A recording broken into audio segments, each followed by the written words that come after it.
Hi friends, welcome to Balakavi channel. இன்னைக்கு வந்து நம்ம திரும்பவும் புட்டு ரெசிபி தான் பார்க்க போறோம். நான் ஏற்கனவே புட்டு ரெசிபி, புட்டு வெரைட்டிஸ் எல்லா புட்டு வெரைட்டிஸ் ரெசிபியும் நான் ஷேர் பண்ணிருக்கேன் வீடியோல. உங்களுக்கு இன்ட்ரஸ்ட் இருந்தா பாருங்க. இன்னைக்கு வந்து சத்து மாவுல எப்படி புட்டு செய்யறது அப்படிங்கற வீடியோ தான் நான் ஷேர் பண்ண போறேன். 2 கப் அளவு சத்து மாவு எடுத்துக்கிறேன். இது வீட்ல prepare பண்ண மாவு. நான் ஏற்கனவே சத்து மாவு எப்படி prepare பண்ணோம் அப்படிங்கற வீடியோவும் நான் உங்களுக்கு போஸ்ட் பண்ணிருக்கேன். இப்போ இந்த சத்து மாவுக்கு கொஞ்சமா தண்ணி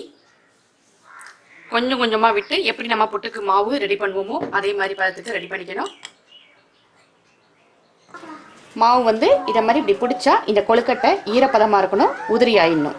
இந்த பதத்துக்கு மாவு தண்ணி தெளிச்சு ரெடி பண்ணிக்கிட்டேன் நான். இப்போ இத இல்ல ஈரம் பட்ட உடனே எப்போதுமே புட்டுக்கு மாவு வந்து கொஞ்சம் கெட்டிகள் விழும் லைட்டா.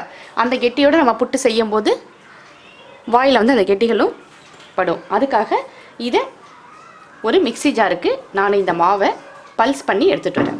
மாவு மாதிரி போட்டு ரொம்ப அரைக்க கூடாது. பல்ஸ் பண்ணி எடுத்துட்டு வந்துட்டேன்.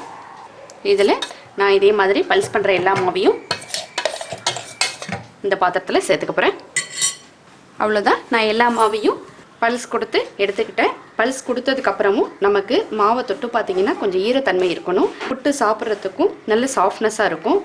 நான் ஸ்டீம் வச்சு எடுத்துகிட்டு வரேன். அதாவது குக்கரில் டைரெக்டாக வச்சு வேக வச்சு எடுத்துக்க போகிறேன். அப்படி இல்லைன்னா இட்லி பாத்திரத்தில் இட்லி தட்டில் கூட நீங்கள் இந்த மாவை உதிர்த்து போட்டு வேக வச்சு எடுத்துக்கலாம். இந்த பாத்திரத்தை நான் குக்கரில் வச்சிடுறேன். விசில் மட்டும் போடக்கூடாது.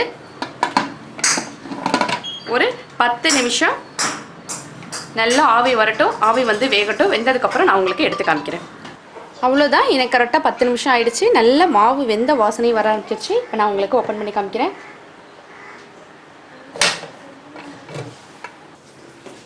இப்போ மாவு நல்லா வெந்து வந்திருக்கிறத உங்களுக்கு நான் காட்டுறேன். இப்படி எடுத்து பார்த்தீங்கன்னா நமக்கு வெந்ததோட பதமும் இது மாதிரி திரிச்சிங்கன்னா தெரியுதா உங்களுக்கு? இதை மாதிரி திரி மாதிரி வரும். வந்ததுன்னா நமக்கு மாவு நல்லா வெந்துருச்சுன்னு அர்த்தம். இதை ஒரு பாத்திரத்தில் மாற்றிக்கிறேன். துணி வேக வைக்கும்போது ஈரமான துணி வேண்டாம், காய்ந்தே இருக்கலாம் துணி. நமக்கு மாவு ஒட்டவே ஒட்டாது. சூடாக இருக்கும்போதே நான் இந்த புட்டுக்கு நெய் விட்டுக்கிறேன். கொஞ்சம் சூட்டில் நமக்கு நல்லா இலகி கொடுக்கும். இப்போ இந்த கட்டிகளை இப்படி நீங்கள் லைட்டாக தொட்டாலே தானாக உடஞ்சி உதிர்ந்து வந்துடும். அப்போ இதை மாதிரி நம்ம செஞ்சு சாப்பிடும்போது நமக்கு ஒரு வித டின்னர் ரெசிபியாகவும் எடுத்துக்கலாம், ஸ்நாக்ஸாகவும் எடுத்துக்கலாம். ரொம்ப ஹெல்த்தியானதாக இருக்கும். நான் எங்கள் வீட்டில் எப்போதுமே புட்டு ரெசிபிகள் ஒரு வேளை டிஃபனாகவே நான் அதை மெயின்டைன் பண்ணுவேன். எப்போதுமே போட்டதை நானே மிக்ஸ் பண்ணிக்கிட்டேன். ஸ்வீட் அப்படின்றனால ஏலக்காய் சேர்த்தா நல்லா வாசனையாக இருக்கும் புட்டு. அதனால் நான் ஏலக்காய் சேர்த்துக்கிறேன். தேங்காய் ஒரு அரை மூடி எடுத்து வச்சுருக்கேன். அதையும் நான் துருவன தேங்காய் அதையும் நான் இந்த புட்டோட சேர்த்துக்கிறேன்.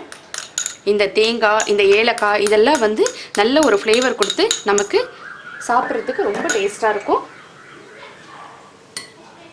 அடுத்தது நான் இதில் நாட்டு சர்க்கரை 2 கப்பு மாவு எடுத்தேன். 1 கப் அளவு நாட்டு சர்க்கரை நான் சேர்த்துக்கிறேன். ஒயிட் சுகரும் ஆட் பண்ணலாம். நாட்டு சர்க்கரை இது ஒரு ஹெல்த்தியானது அப்படின்றனால நான் ப்ரௌன் சுகர் யூஸ் பண்ணியிருக்கேன். அவ்வளோதான், நமக்கு புட்டு ரெடி ஆகிடுச்சு. இப்போ இன்னும் கொஞ்சம் நல்ல டேஸ்ட்டாக இருக்கணும் அப்படின்றதுக்காக நெய்யும் முந்திரி பருப்பும் நான் தாளித்து எடுத்துகிட்டு வந்திருக்கேன். இது வந்து நம்ம விருப்பம்தான். இதை சேர்க்கும் போது அதிகமான டேஸ்ட்டை கொடுக்கும். அதுக்காக நான் இன்றைக்கி சேர்க்குறேன். அவ்வளவுதான், நம்ம இப்போ பரிமாற வேண்டியதான். இப்போ நான் ஒரு பவுலில் இதை பரிமாறி என்னோடய குழந்தைங்களுக்கு சாப்பிட கொடுக்க போகிறேன். உங்களுக்கு இந்த வீடியோ பிடிச்சிருந்தா மறக்காமல் லைக் பண்ணுங்கள், உங்கள் ஃப்ரெண்ட்ஸுக்கு ஷேர் பண்ணுங்கள். மறக்காமல் நீங்கள் சேனலை சப்ஸ்கிரைப் பண்ணி வச்சு நோட்டிஃபிகேஷன் பெல்லை ப்ரெஸ் பண்ணிக்கிட்டிங்கன்னா நான் போடுற அடுத்தடுத்து வீடியோஸ் எல்லாமே உங்களுக்கு நோட்டிஃபிகேஷனாக வரும் ஃப்ரெண்ட்ஸ். தேங்க்யூ ஃபார் வாட்சிங்.